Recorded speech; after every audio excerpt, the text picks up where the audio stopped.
Back to the East. Day 36, August 20, 2014, Wednesday.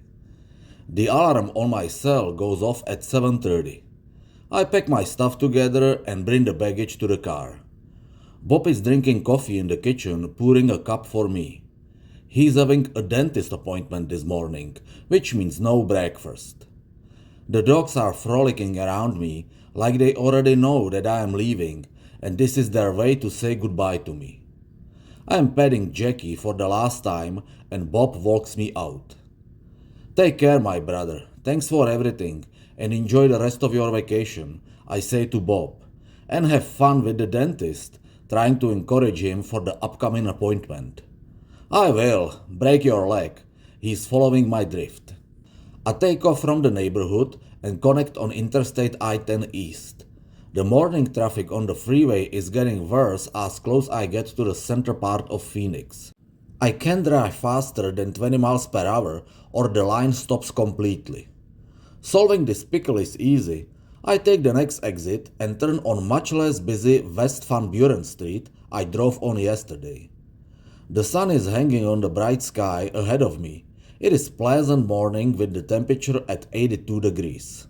There is one last place in downtown area I would like to see, the center of government power and legislature, the Arizona State Capitol building located at 1700 West Washington Street. The original old building began operation in 1901. The copper-covered rotunda is topped with the wind vane statue named Winged Victory, modeled after Nike, the Greek goddess of victory. The sculpture holds a wreath in left hand and raises a torch in the right hand. The Capitol is listed on the National Register of Historic Places, and it is used exclusively as a museum today. The hideous modern executive tower standing behind and the House and Senate buildings on the sides were constructed later. Across the Capitol complex widely spreads the Wesley Bolin Memorial Plaza, an urban park and gathering place featuring monuments, memorials, and gardens. The most prominent tributes are the USS Arizona signal mast and USS Arizona anchor, removed from the battleship sunk during the attack on Pearl Harbor in 1941. I am leaving downtown driving down on East Jefferson Street. Before I can hit the road, I need to eat breakfast and say goodbye to Shane. He is working in Crackle Barrel store located off Loop 202 on North Dobson Road in Mesa. I am pulling in front around 9. Shane should be here shortly. One of the waitresses working here is Myrna, Cody's wife. We have known each other for years. She was actually my trainer in Casa Grande store back in 2007. While she decided to stick with this company, I built my career up all the way to Hilton Hotels. This is one of the situations when a student surpassed the teacher. I wish Myrna the best, and Shane is walking in. His shift is about to start in a few minutes. I'm having a French toast with blackberry topping for breakfast and chat with Shane. Besides the first 2 days, we hadn't seen each other much. He was really busy with work and his family. Never mind, this is not my last time in town. It's close to 10 o'clock. We say our goodbyes with Shane, and I am leaving the parking lot ready to hit the road back to the East Coast.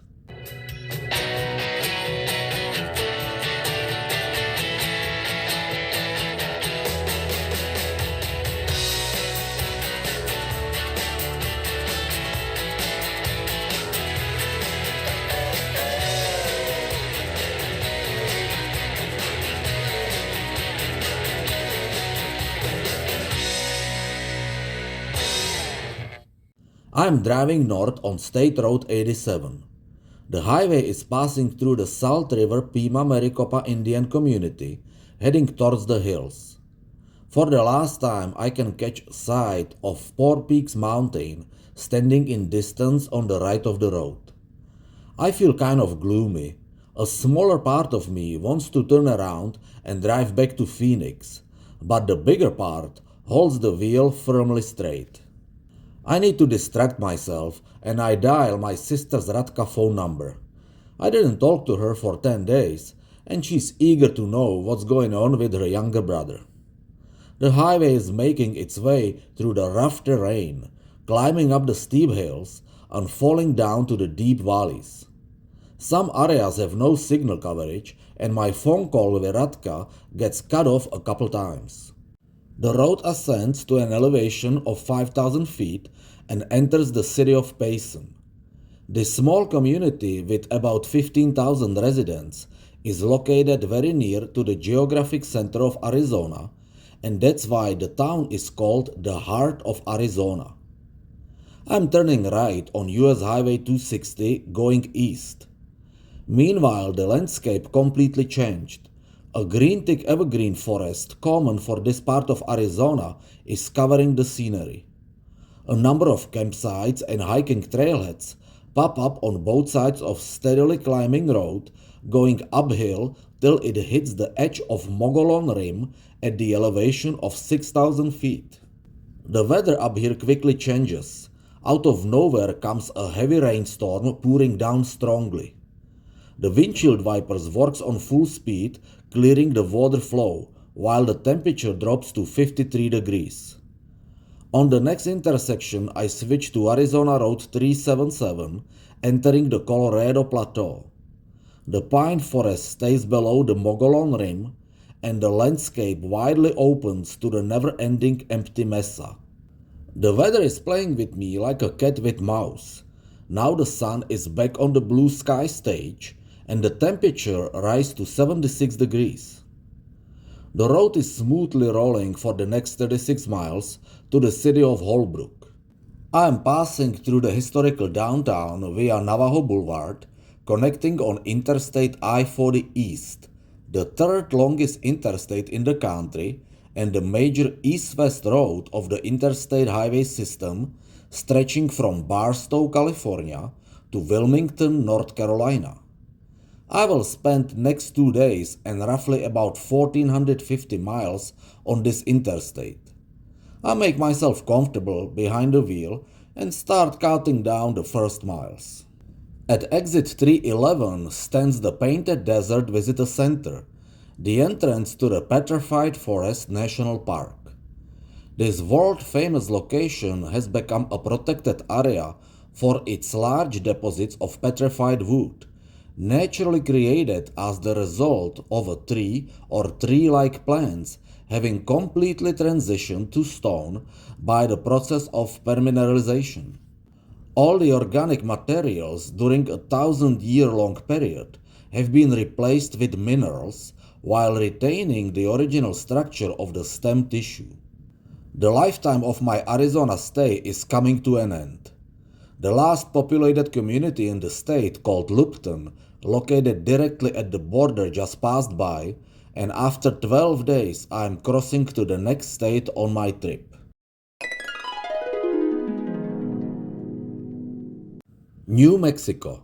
Nickname Land of Enchantment. Capital Santa Fe. Total area 121,590 square miles. Ranked 5th.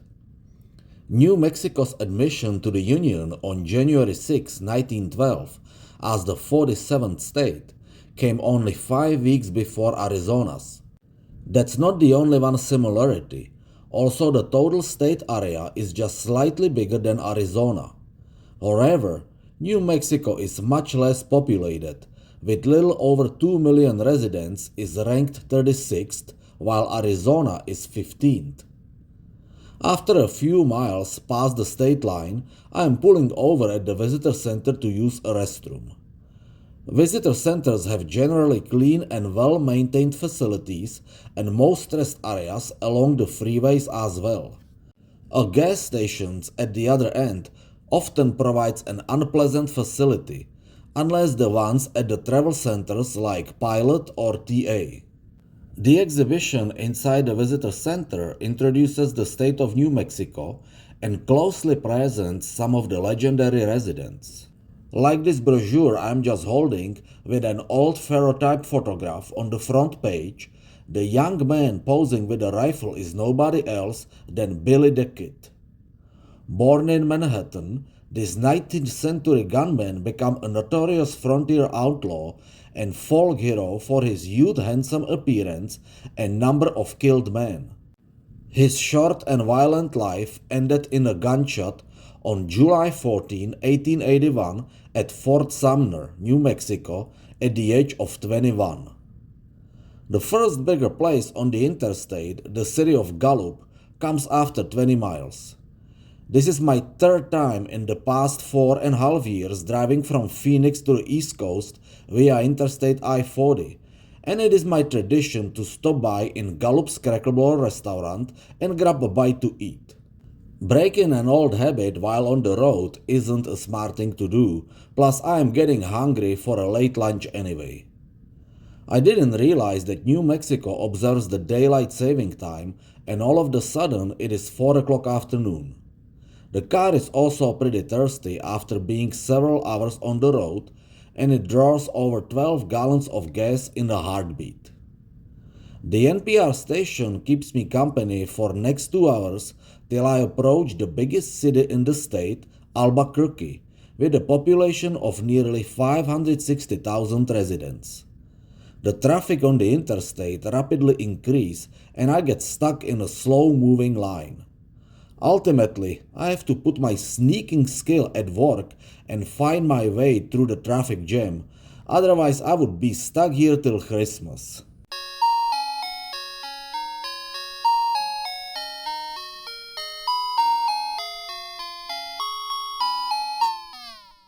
Another traditional stop comes about 50 miles behind the city at the rest area on mile marker 207.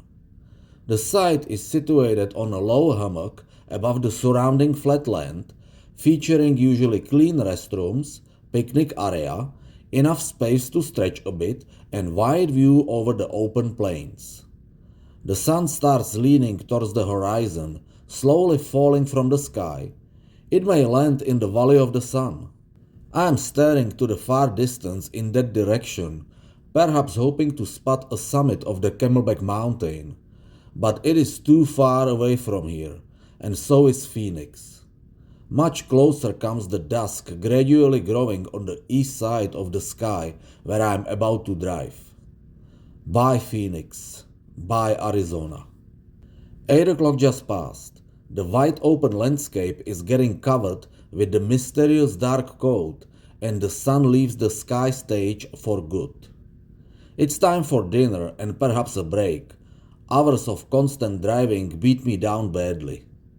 I'm taking next exit entering the city of Tucumcari. The main street in town is formed by the legendary Route 66 that follows the interstate from Arizona.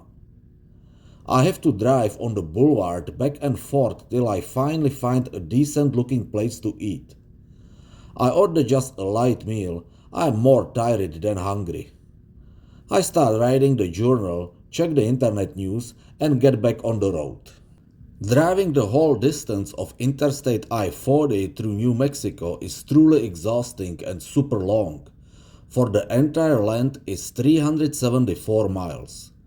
Finally, I finish the last mile and cross the state line to the next state. Texas, nickname the Lone Star State. Capital, Austin. Total area, 268,596 square miles. Ranked second.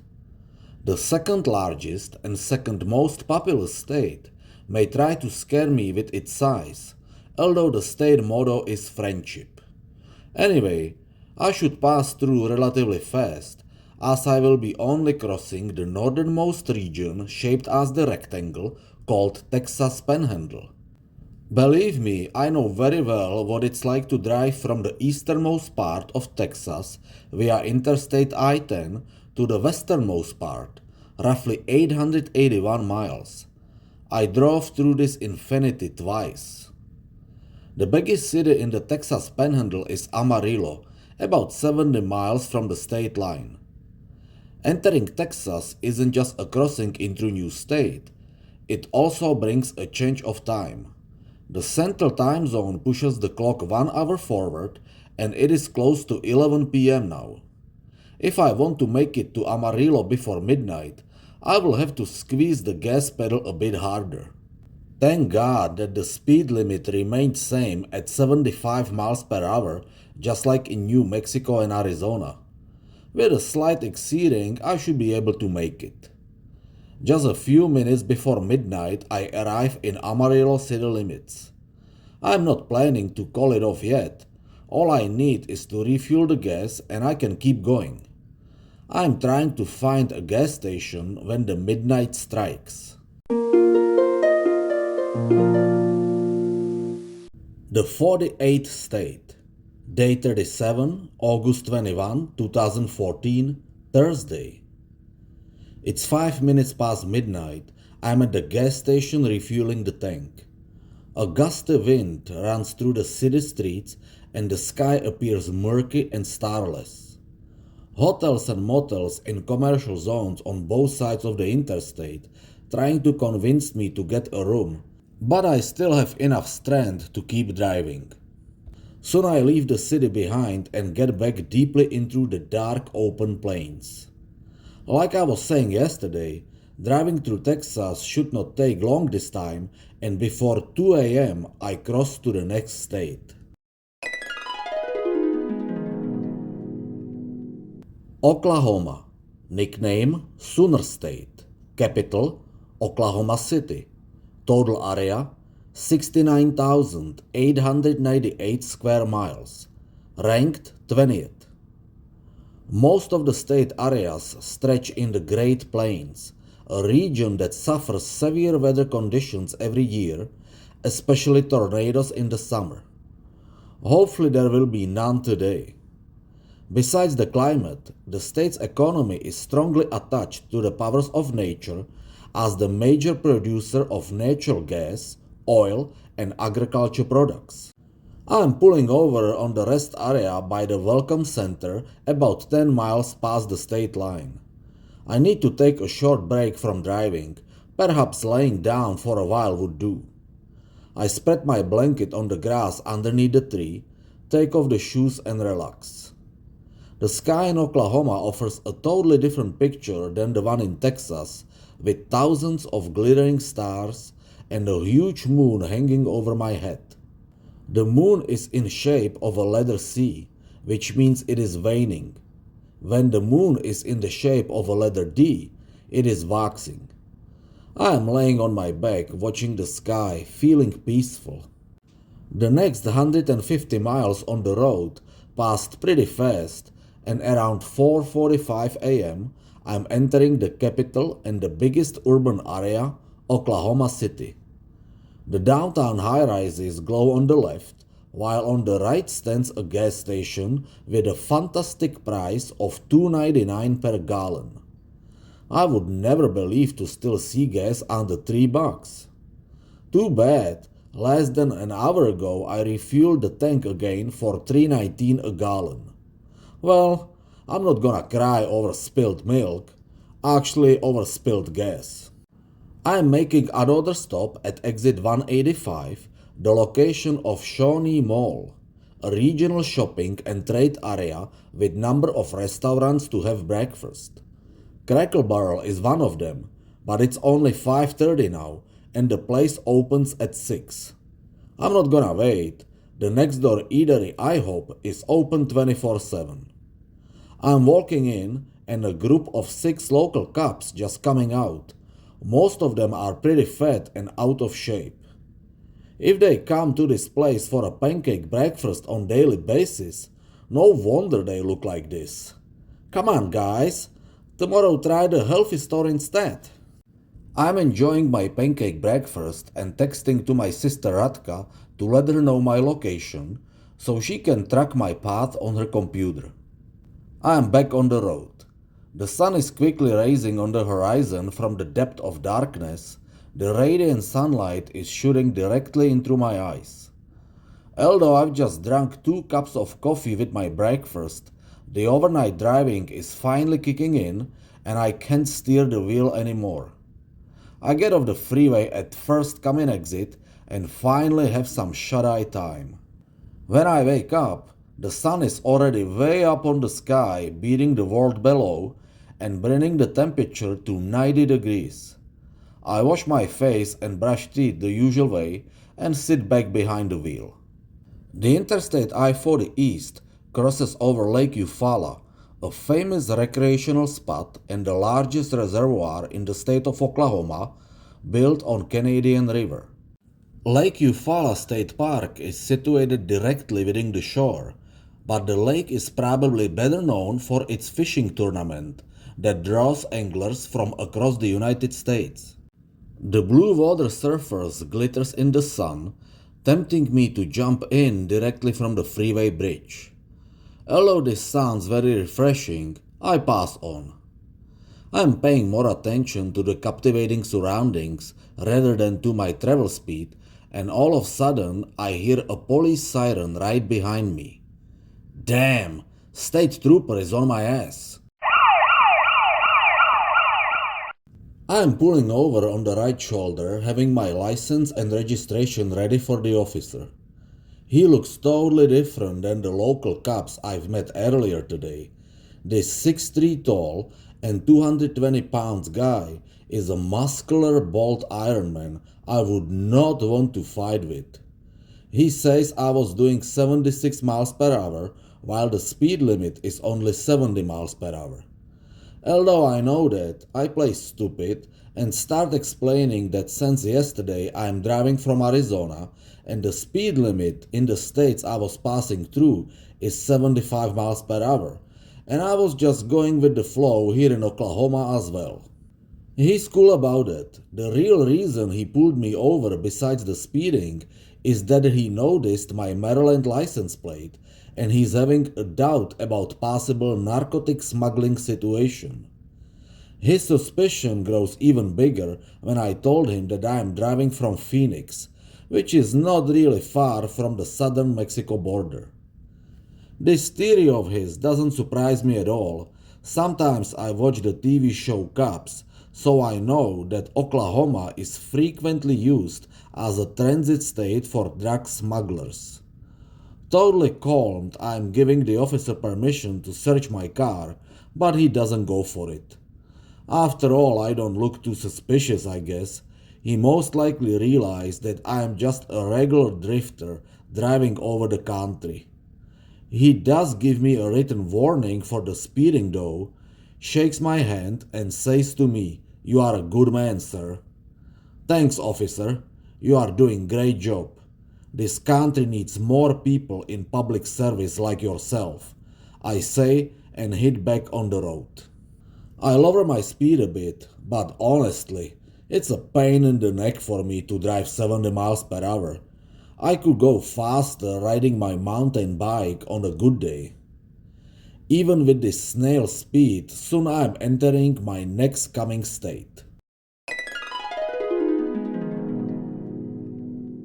Arkansas. Nickname the Natural State. Capital Little Rock. Total area 53,178 square miles. Ranked 29th. Arkansas was admitted to the Union as the 25th state on June 15, 1836. Although joining in as a slave state, the residents of Arkansas were not keen to secede from the Union in the first months of 1861 following other southern states. Everything changed when Confederate states attacked Fort Sumter, South Carolina on April 12, 1861, and 3 days later President Lincoln called for 75,000 volunteers to fight the rebellion. The public opinion swiftly shifted towards secession, and on May 6, 1861, Arkansas joined the Confederate States of America. The Arkansas Welcome Center comes after 3 miles, and I appreciate the clean restrooms. A huge state map displayed by the door highlights the Interstate I-40 running through Arkansas in total mileage of 281 miles. That's a pretty big load. I'm facing anywhere between 4 and 5 hours of straight driving here. First stop I make is at exit 108 in the city of Morrilton. It's almost noon now and the car would like to take a break, and so do I. Refueling the tank with 10.5 gallons of gas takes care of my wagon in less than 2 minutes, but satisfying me is going to be much more challenging. I will not be content with anything ordinary. I'm searching the area same way a hawk is looking for lunch from up in the air, and soon I can see my prey. A decent looking joint Colton's Steakhouse and Grill across the street. Bingo! I am having my lunch at the bar talking to a nice bartender girl. What a coincidence, she used to live in Mesa outside Phoenix. It's a small world, I guess. The steak is juicy and tender. I was seriously craving for this kind of protein I desperately need to stay awake and sharp on the road. Let's see for how long it's going to last. The afternoon is getting very hot.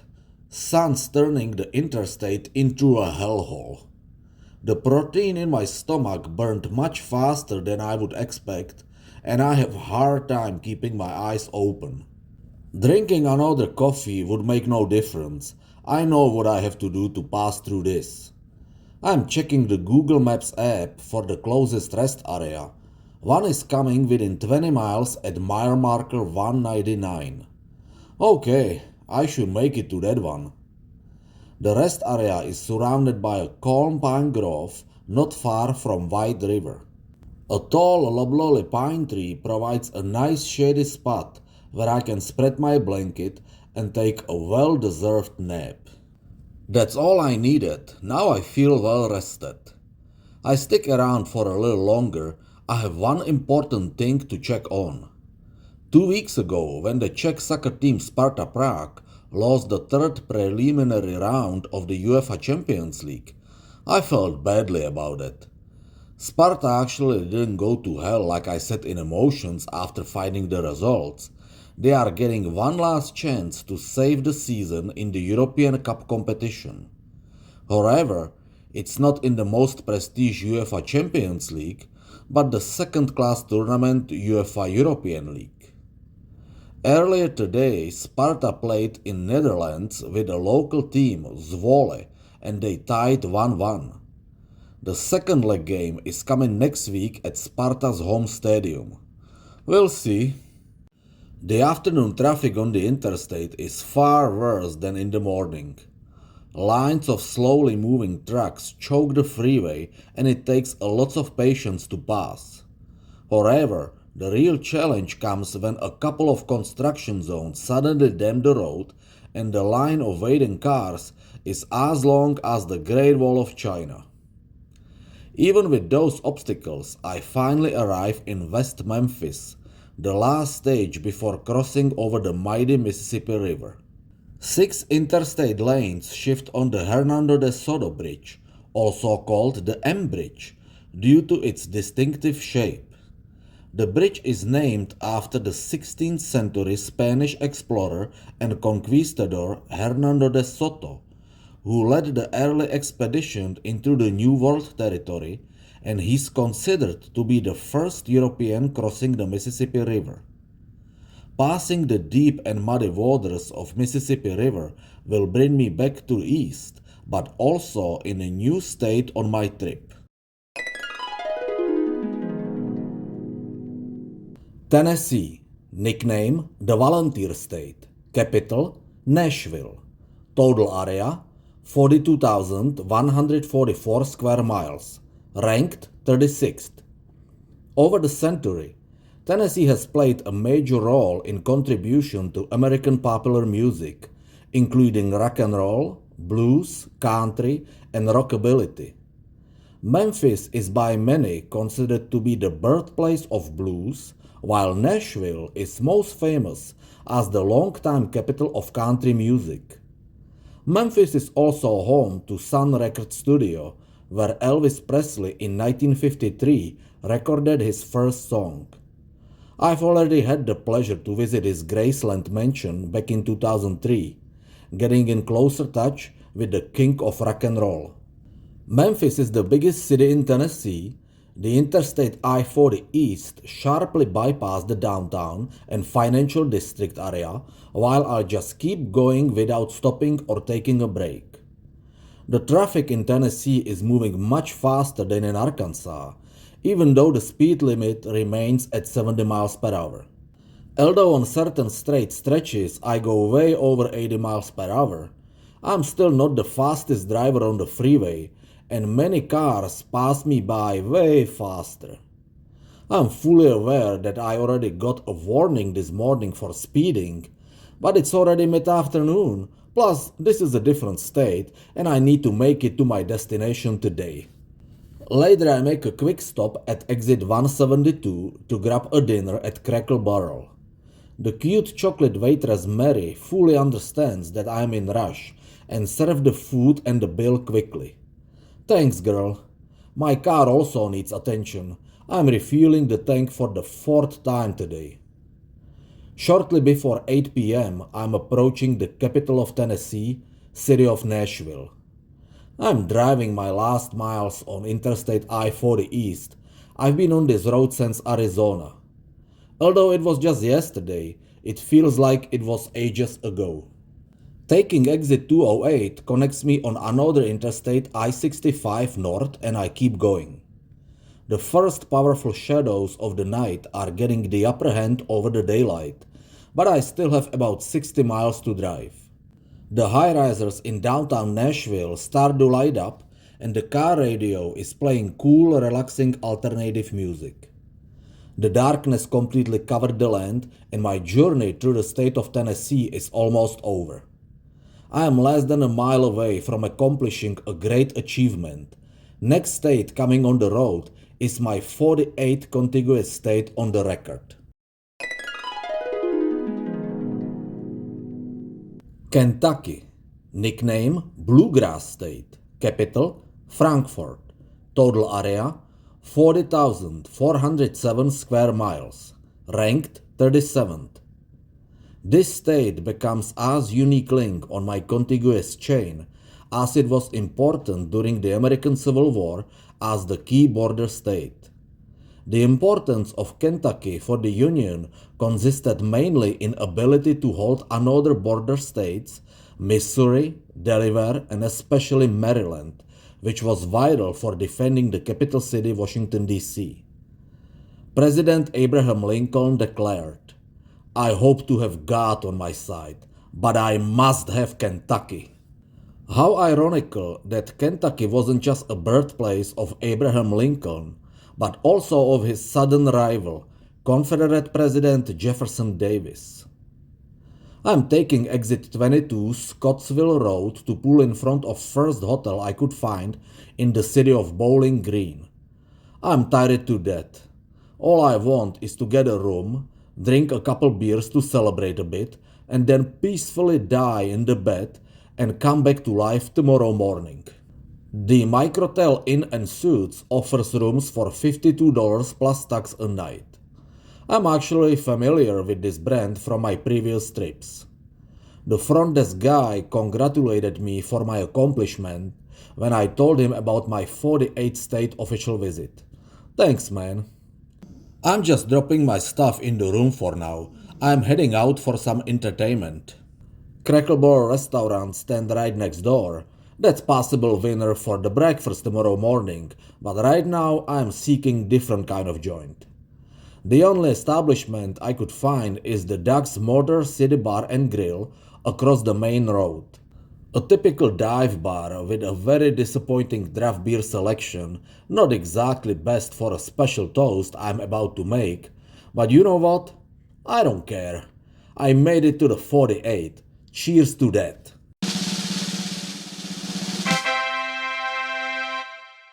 I am riding the log and putting the final count together. I started driving today just past midnight in Amarillo, Texas, and ended around 9 p.m. in Bowling Green, Kentucky. Compared to my car's odometer, I am only 6 miles shy from the magical limit of 1,000 miles. So far the longest one-day drive of my trip, and I am pretty sure it will remain unbeaten. The total price tag for the gasoline today is $120. That's still pretty cheap for driving over a half of the country. I haven't even finished my second beer yet, and the bartender lady slaps the bill in front of me. It's 10 p.m. and they are closing. Seriously? Unfortunately, yes. This place reopens tomorrow at 5 for breakfast, so I understand they would like to get some sleep. I should probably do the same.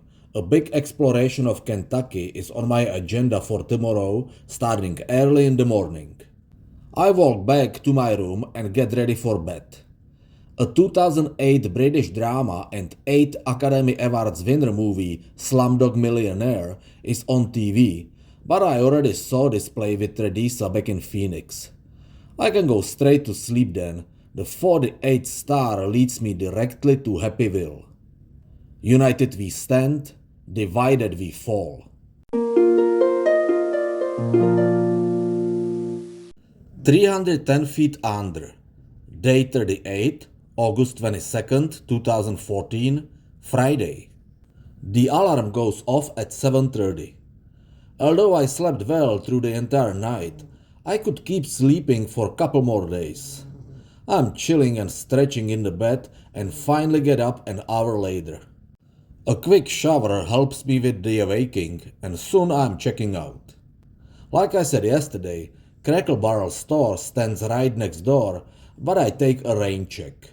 Instead I go to the joint from last night, Doug's Motor City Bar and Grill. I am having Denver omelette and coffee. The place is pretty packed, and it seems like the joint is run by ladies only. So far I haven't seen any male employee or manager. Go ladies, go! I'm starting my Kentucky exploration with taking the Interstate I-65 north, driving over 20 miles, and getting off on exit 48 at Park City. I continue on local highway 255 that runs aside with jogging and biking gravel trail. The road dives deeper into a fine dense greenwood and finally ends on the parking lot in front of the visitor center. This is the heart of the last national park I am visiting on my trip, Mammoth Cave National Park, established in 1941. This precious ecosystem, above and below ground linked by water, gained its world fame as the greatest, most extensive knowing cave system on the earth. This global treasure park was named a World Heritage Site in 1981, and in 1990 it became a core of an international biosphere reserve. The display board inside the visitor center offers a dozen of different underground tours. I'm choosing Domes and Dripstones tour and Historic tour. Park entrance fee is not charged, and thanks to my access pass, I get a large discount on the tour's fee. The Domes tour starts at 11:30. I have about 45 minutes to walk through the exposition and, like usually, to watch my favorite park introducing movie. A group of visitors forming outside at the starting point grows in numbers. Park ranger gathers everybody together, introduces himself as John, and mentions basic information about the national park and safety regulations, and then directs the whole group to the waiting bus. The cave entrance is located about 2 miles away, and the bus driver keeps the passengers entertained. Park Ranger John finally unlocks the heavy metal door to the cave, and the entire group pass through the narrow entrance into the mysterious underground world. The tour starts with walking down the stainless steel stairway to the bottom of the cave, and then we go through a dramatic series of large domes, deep pits, and narrow and low corridors. The air temperature stays in the steady range of 55 to 57 degrees year-round, and it's definitely wet down here. After all, water is the main creator of this underground cave labyrinth. The entire region of Mammoth Cave is underlined with soluble limestone, which is covered by a sandstone. It was a millions of years lasting process when a slightly acidic rainwater infiltrated the soil and the groundwater began dissolving the limestone and forming the caves. Over time, the water created underground streams converging into a rivers. While the region's master water source, Green River, was carving and rooting its own way above the ground, the cave streams reacted by crafting a network of underground passages. Today, cave creeks such as Echo River are still forming a new channels through the limestone as deep as 360 feet below the surface. Two extra spacious domes are equipped with benches where the tour can take a short break while Park Ranger John turns off all the lights so we can fully experience the real cave darkness. I have to admit that I couldn't see anything. I'm just keeping my fingers crossed for the lights to come back on. The final section of the cave presents a spectacular dripstone formations. A colorful sequences of stalagmites and stalactites forms an amazing wonders of the underground world. The entire group made it back above the ground. Nobody got lost. After spending nearly 2 hours in the caves, I really appreciate the daylight and the fresh air, or this majestic, colorful swallowtail butterfly fluttering around me and landing on the flower. In the bus on the way back, I'm sitting next to the family from Alabama talking to the father. His teenage kid with a super long hair sitting in front of me turns out to be his son, although I thought it was his daughter. Sorry, my bad. The bus is pulling aside the visitor center, and all the passengers have to walk through the mobile sanitation station to wash their shoes in a special cleaning solution. The reason for that is the white nose syndrome, an emerging disease in North American bats population that has rapidly spread over the past decade in half of the continent. The virus is colonizing the skin of hibernating bats, and some species have declined 90% within 5 years of the disease reaching a colony. I remember seeing earlier a tiny baby bat hanging from the ceiling in the cave. Hopefully this little one is going to make it. I have about half an hour before the historic tour starts at 2:15. I'm hanging outside just chilling and collecting more information I could use later in the book. The visitors gather at the starting point for the tour, and this time Park Ranger Steve is in charge. He is leading the walking crowd down the hill, where is the one and only natural entrance to the entire cave system. The group descend into the cave via a wide concrete stairway and stop in the first large dome called Rotunda Room, 140 feet below the surface. Park Ranger Steve takes the floor and talks about the cave's history. The prehistoric native people discovered the cave 4,000 years ago. They were mining minerals, collecting crystals and other salts for about 2000 years, when the cave exploration had ceased. Rediscovering the cave by European American settlers is dated to 1798, and they quickly turned the cave into a mine for saltpeter, the key ingredients of gunpowder. During the War of 1812, the saltpeter reserves from the cave become significant due to the British blockade of the US ports, and the production grew into a very lucrative business.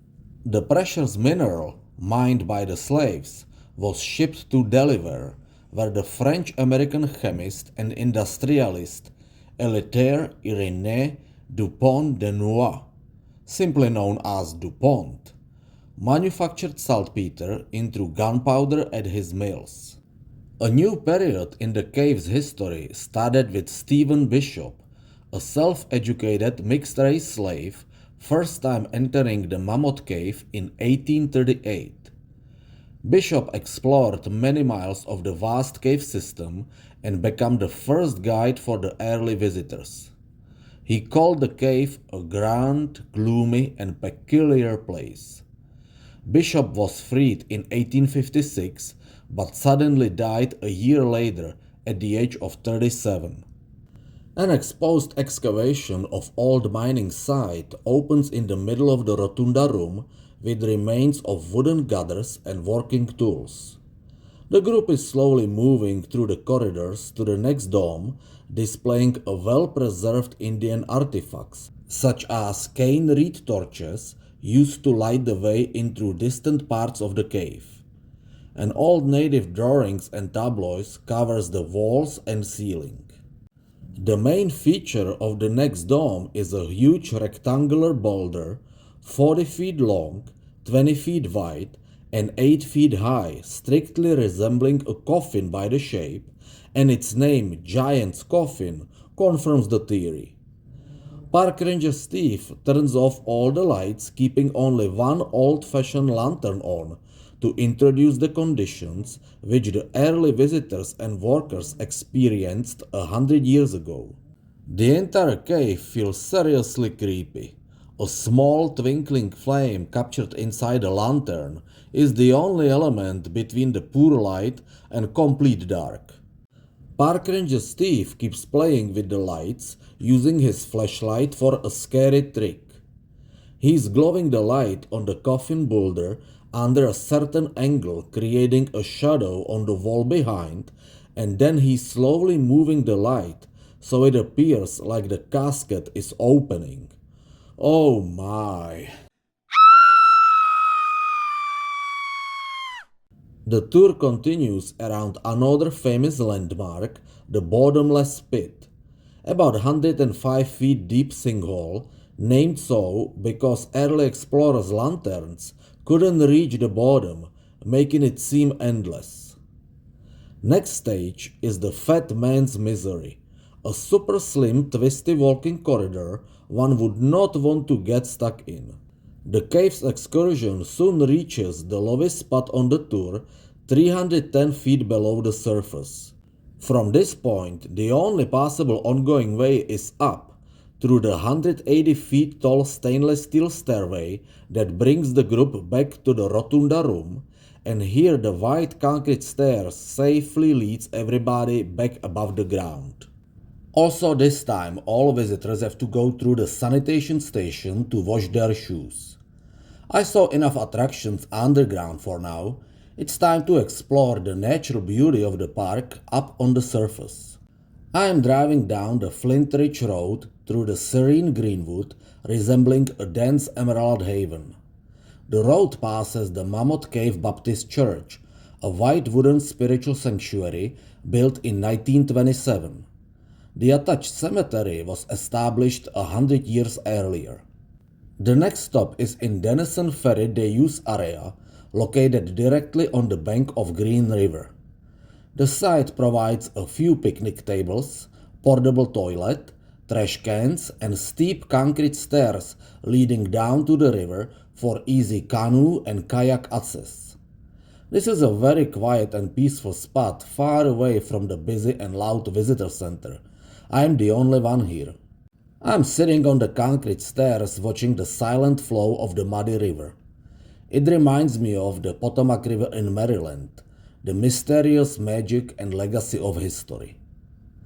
This was my last stop in the Mammoth Cave National Park, and soon I am leaving the preserve, continuing driving through captivating countryside. A small township of Northtown with church, farms, and pastures is the only inhabited place in this God's forgotten land. People here connect with nature, and not only typical animals like dogs and cats are considered as pets, but even a naturally wild game could be tame. I see a woman cutting grass in front of cottage, and company keeps her a frolicking raw deer wearing a collar. The country road finally connects on Interstate I-65 North. It's 5 o'clock afternoon, and I have one more stop to make. The monument I am driving to is the birthplace of the most significant person ever born in Kentucky. Yes, I'm talking about President Abraham Lincoln, born on February 12, 1809 in Hodgenville.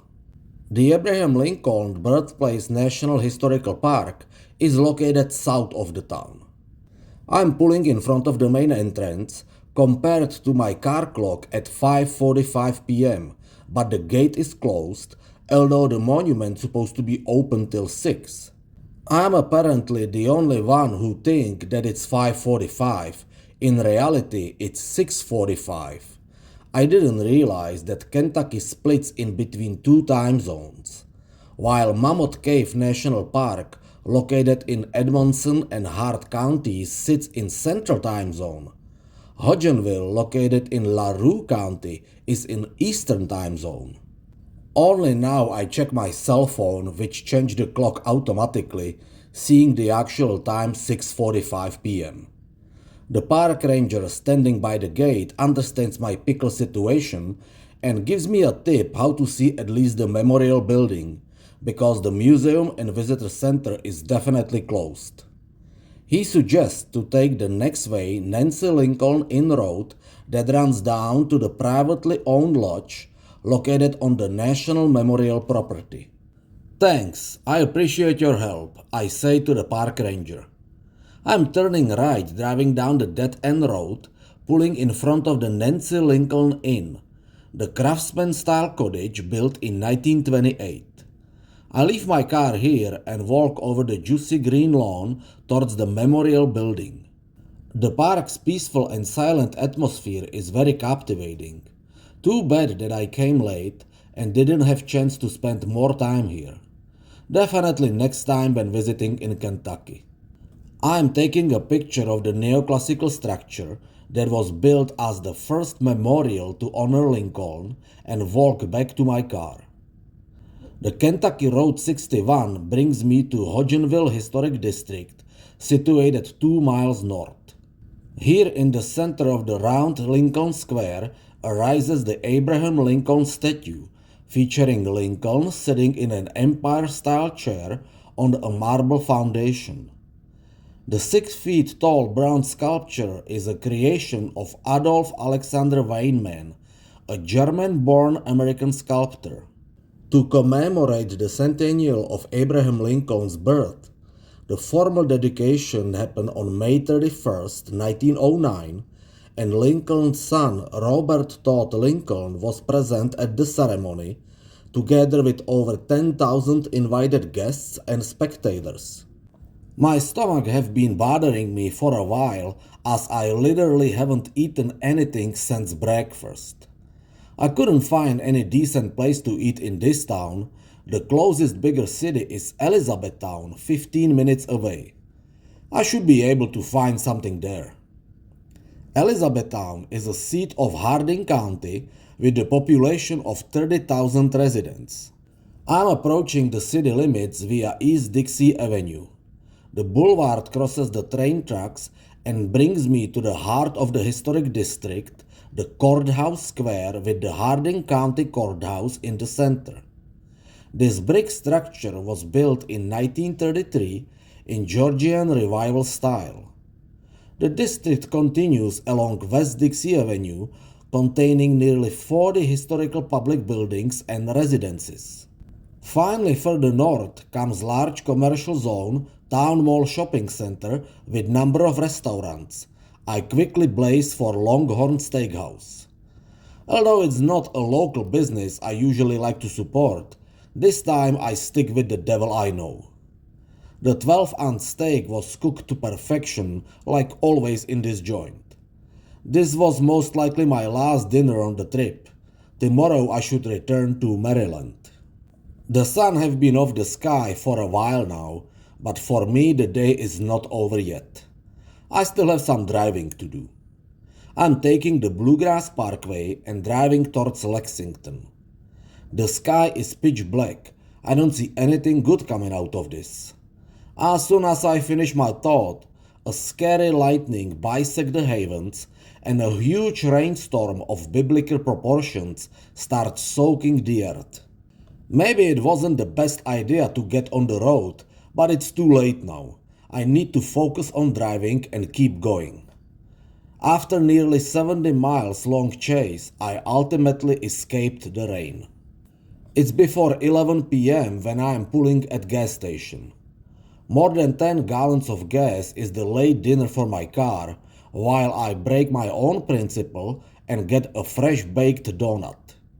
Normally I stay away from sugar, I consider it a poison for the human body, but this time I make a rare exception. Perhaps like a reward for getting through that scary dangerous storm, or because I need to boost my energy to keep driving. Within 20 minutes, I am reaching the city limits of Lexington, the second largest city in Kentucky with a population of 310,000 residents. I am bypassing the city from north and then connect on Interstate I-64 east. The traffic is very low. I am one of the few night pilots quietly flying over the dark landscape. The midnight is around the corner, but I keep going. New River Gorge Bridge, Day 39, August 23rd, 2014, Saturday. It's deep night and I am pulling at the rest stop in Grayson area by the mile marker 175. I am done with driving for now. I will last out here till morning. I'm thinking to spread my blanket on the grass and stretching a bit, but the ground is soaked wet. I lay down on the metal bench instead, but surprisingly, even after all the driving, I can't fall asleep. I pull out my cell and read a few pages from novel The Metamorphosis by Franz Kafka, and later I switch to tragicomedy play Waiting for Godot by Samuel Beckett. Around 1:45 a.m. I'm getting drowsy. It was about time. I retreat to my car, recline the driver's seat and sleep heavy. Just before 8 o'clock, a sharp loud noise of running engine pierces my eardrum and wakes me up. Some maintenance worker is servicing the rest area using a very powerful gas leaf blower. "Get out, you idiot! I'm sleeping here!" My body feels like a floor in the taxicab. I can hear the bones and joints cracking. Ouch! I hobble to the washroom, take care of the morning routine and hit the road. The sky is cloudy and in certain sections the freeway is covered with thick fog. I am diving into the white mist and everything around me disappears for a moment till I break through the hazy cloud and appear in daylight again. The interstate enters the bridge over Big Sandy River, one of many tributaries of Ohio River. The waterway forms the natural boundary between Kentucky and the next state on my trip. West Virginia, nickname Mountain State, capital Charleston, total area 24,230 square miles, ranked 41st. The state of West Virginia, located in the Appalachian region, was created during the bloodiest conflict in American history, the American Civil War.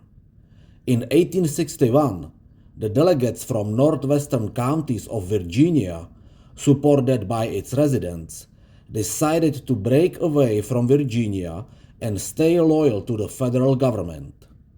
The new state joined the Union on June 20th, 1863, as the 35th state. Yesterday I ditched Crackleboro restaurant for breakfast, but this morning it was my first and only choice. Compared to the billboard by the freeway, the closest store comes in 20 miles in the city of Barbournsville. I make it there in 15 minutes flat. Eggs in the basket and coffee is my last breakfast on the road. I enjoyed this one just like all the previous ones, but still, this one tastes a bit different, with a tiny pinch of nostalgia and memories. Next coming city on the road is the state capital Charleston. This is my second time here, although the city is the largest urban area in West Virginia. With only 50,000 residents, it feels like a small town on the countryside. I like it here, the mountain surroundings, Kanawha River and the main boulevard running along, but mainly the state capitol building. This neoclassical buff limestone structure with striking 23.5 karat gold gilded dome is the tallest state capitol dome in the United States. Today is my last Saturday morning on the road, which means that for one more time I can listen my favorite talk show on the NPR radio station, the Car Talk. I changed roads to US Highway 60 following the right bank of Kanawha River going upstream. This largest inland waterway in West Virginia played a significant role in industrialization of the region since early in the 19th century. I'm slowing for a short break at Gauley Bridge, where the Kanawha River is formed by the confluence of the New and Gauley rivers. From here the river flows generally northwest for 97 miles till joining the Ohio River. About a mile east of town, just off the US Highway 60, I randomly ran into a lovely waterfall. The designated parking area provides space to pull over in front of 60 feet tall Cathedral Falls on Cane Branch. Waters of this scenic cascade plunging over sandstone and shale cliffs. The waterfall is the last stage of the Cane Branch before its tributary to New River. I stay here for a while. The sounds of falling water is a balsam for my soul. I am taking the West Virginia Road 16 driving to Fayetteville. This small historical town with a population of 3,000 residents was listed several times as one of the best river towns in the country by Travel and Outdoors magazines. The town sits on the edge of New River Gorge, the final stay of my trip. Although named New River, because unknown to early Atlantic coast explorers, this scenic waterway is one of the 5 eldest rivers in the world geologically. The main highway crossing the gorge in this area is 1,438 miles long US Road 19, a north-south highway connecting the Florida shores of Gulf of Mexico with shores of Lake Erie in Pennsylvania. Before 1977, the only way to cross the gorge required 45 minutes struggling drive on a zigzagging road from one side of the gorge to the other and crossing the river via Old Fayette Station Bridge.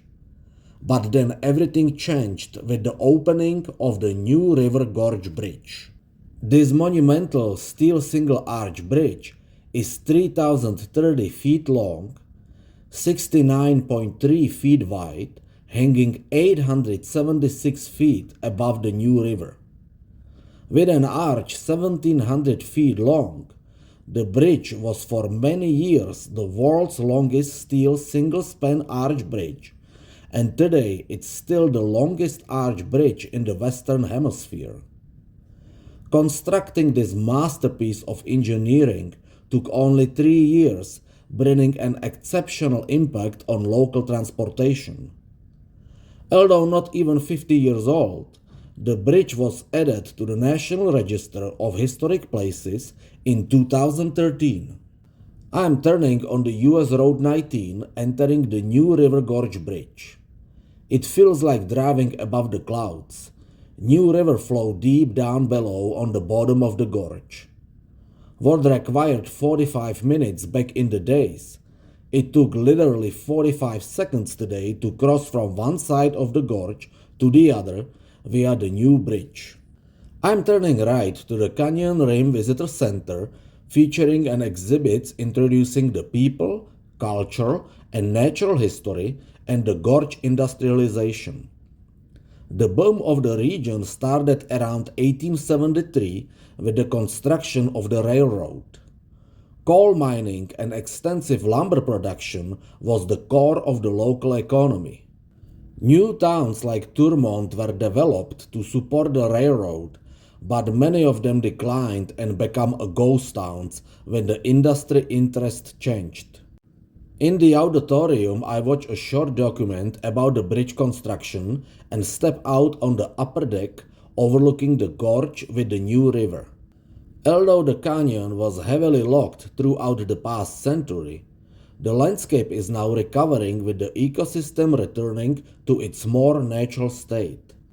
In 1978, The New River Gorge National River was established as a unit of the United States National Park Service, designed for the purpose of conserving and interpreting outstanding natural, scenic, and historic values and objects in and around the gorge. The lower observation deck features breathtaking view of the New River Gorge Bridge, and I can even see the old bridge crossing the river down at the bottom. First time I learned about the bridge was how else from my statehood quarters collection. In 2005, the US Mint issued the West Virginia State Quarter with depicted bridge image. I find a quiet spot on the side. I would like to have a moment alone away from other visitors.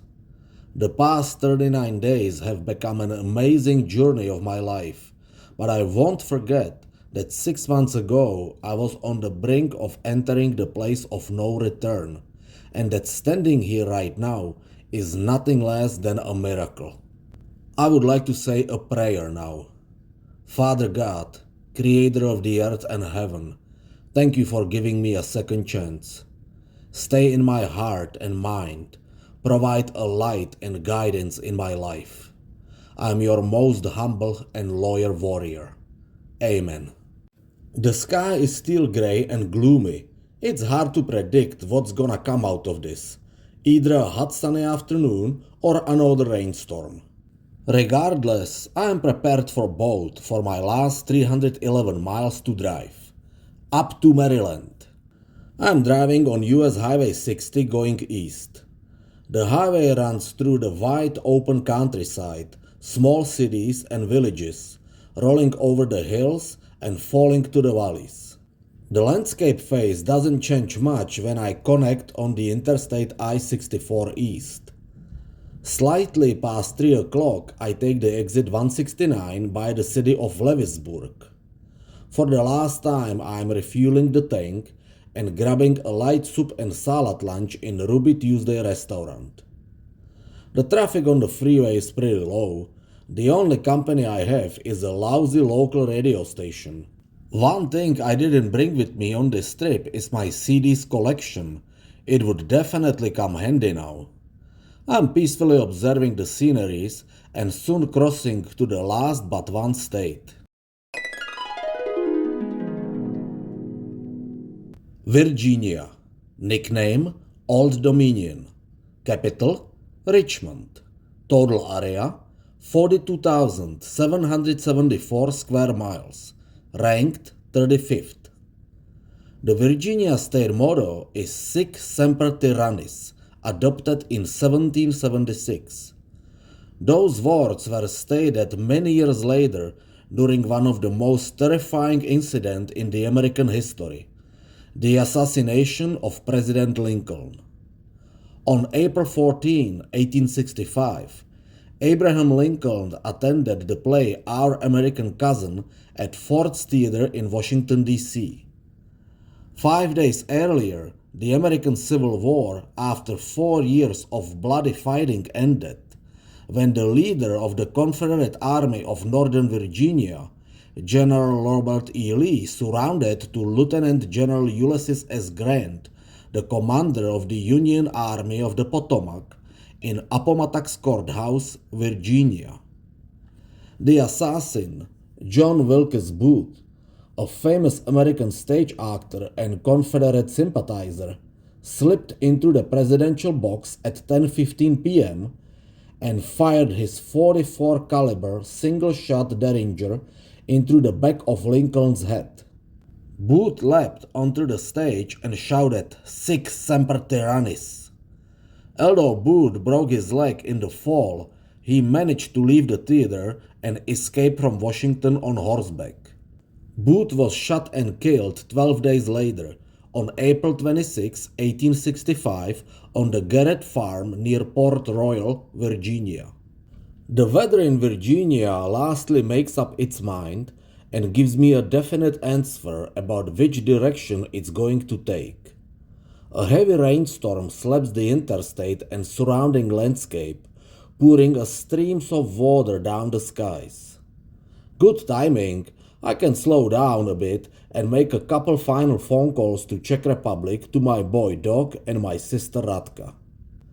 Later I connect on Interstate I-81 North. I'm starting to recognize the scenery. I drove down this road many times before.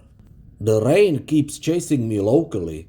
Trying to escape is a Sisyphean task. Far right of the freeway grow the Blue Ridge Mountains Range, a home for the Shenandoah National Park. This distinct highland covered by thick green carpets of trees is rising to elevations exceeding 4,000 feet. Down below spreads the Shenandoah Valley, carrying the north and south forks of the Shenandoah River. I am coming to the national park regularly to hike, camp, and relax every year. The ridge is covered by low white heavy clouds. It appears like the mountains touching the sky. Shenandoah, I long to hear you far away, rolling river. Oh, Shenandoah, just to be near you, far away, around the way, across the wide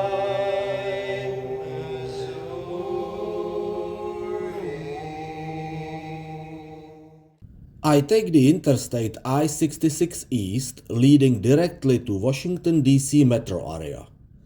The freeway bypassed the city of Front Royal, the formal northern entrance to the Shenandoah National Park, and the northern terminus of Skyline Drive, a national scenic byway running through the entire length of the park for 109 miles. The interstate crosses over Shenandoah River, formed by the confluence of its south and north forks not far from the bridge. From here the river flows northeast into West Virginia and finally joins the Potomac River in Harper's Ferry. I can tune in all my favorite radio stations I regularly listen to in Maryland. I am only 1 hour away from my place in Bethesda. I am aware that there is no warm dinner waiting for me. I better grab one now while still on the road. I am familiar with the next coming exit 47 in Manassas. I stop by here sometimes in Red Lobster restaurant when coming back from my day trips to Shenandoah. I even recognize the blonde barmaid and she serves the usual for me. Not far from the restaurant widely spreads the Manassas National Battlefield Park, site of 2 major Civil War battles between Union and Confederacy. The first encounter, also called the First Battle of Bull Run, was fought on July 21, 1861, resulting in Confederate victory and disorganized Union retreat. The Second Battle of Manassas/Bull Run was fought on the same ground on August 28 to August 30, 1862, with the same results, a significant tactical victory for the Confederates and another setback for the Union. It's shortly after 7 p.m. I'm just finishing my dinner when receiving a text message from my roommate Billy, asking when I'm coming home. He's planning a welcome back campfire party for me in our backyard. Less than an hour, brother, I text him back. The Interstate I-66 East reaches the I-495 Capitol Beltway, the 64 miles loop highway encircling Washington, D.C. Suddenly I don't feel like coming back home yet. I would much rather just keep going and undertake the entire trip one more time. I only wish this could be the option. The Beltway enters the American Legion Memorial Bridge crossing the Potomac River. Swift drive above the waterway brings me back home. Maryland. Nickname: Old Line State. Capital: Annapolis. Total area: 12,405 square miles. Ranked 42nd. My home state, Maryland. Even long before I moved here, I was fascinated by its unique and unusual shape. The northern boundary with Pennsylvania and eastern with Delaware is strictly framed by the Mason-Dixon line, representing the cultural border between the southern and northern United States. The southern and western boundary with Virginia and West Virginia is naturally formed by the Potomac River flow, near Hancock shrinking the state to only 1.83 miles narrow strip from the northern border, making Maryland the narrowest U.S. state. Further south shows in admiration the beauty mark of Washington, D.C. The Chesapeake Bay nearly bisects the state, and the counties located on the Delmarva Peninsula are known collectively as the Eastern Shore, bordered by the Atlantic Ocean on the east. I'm pulling right at the end of the bridge, taking a picture of the Maryland Welcomes You sign and sending it to my friends with the note, "Boys are back in town." Yes, I belong here now.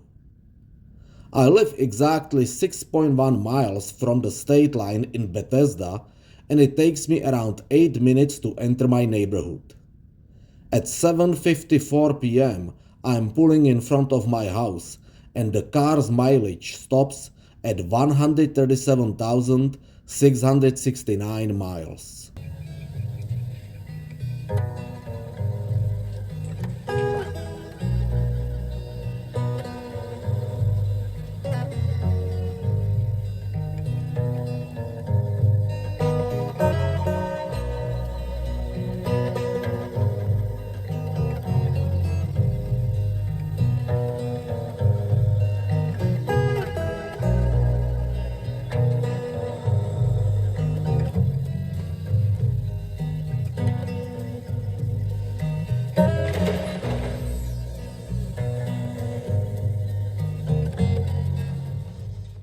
So this was my 39 days round trip around the world. I added 14 new notches on my travel belt, completing visiting all contiguous 48 states. Now I'm only 2 states, Alaska and Hawaii, shy from accomplishing my old goal to visit all 50 states. Overall, I visited 28 American states: Delaware, New Jersey, New York, Connecticut, New Hampshire, Maine, Vermont, Michigan, Wisconsin, Illinois, Iowa, Minnesota, North Dakota, Montana, Wyoming, Nebraska, Colorado, Utah, Arizona, New Mexico, Texas, Oklahoma, Arkansas, Tennessee, Kentucky, West Virginia, Virginia, and Maryland. One international country, Canada, one Canadian province, Ontario, 4 major American cities, New York, Boston, Chicago, Phoenix, one major Canadian city, Toronto, and 4 national parks: Acadia National Park, Glacier National Park, Arches National Park, and Mammoth Cave National Park, and 1 national monument, Scottsbluff National Monument. The total mileage I drove is 10,772 miles. The price tag for all of this is $1,250 for gasoline, tolls, and garages only. The overall total for the entire trip is around $6,000, give or take. It's Thursday now, August 28, 2014. I just came home from my doctor appointment. I had to go through a series of checkups and a blood test before I can return back to work next week. I passed everything. Physically, I feel almost as good as before. Although I have to admit that I am a little nervous to return after such a long time. 7 months without work, plus the obvious handicap, may temporarily set me back, but I will deal with that. I'm a survivor, not a quitter. Next week, I'm going to start another chapter of my life. Just like several times before, I got through the most difficult and challenging period one can imagine, and at the end I came up stronger. Just like several times before, I raised from ashes and proved that human spirit can overcome any obstacles. Once again, I become Phoenix.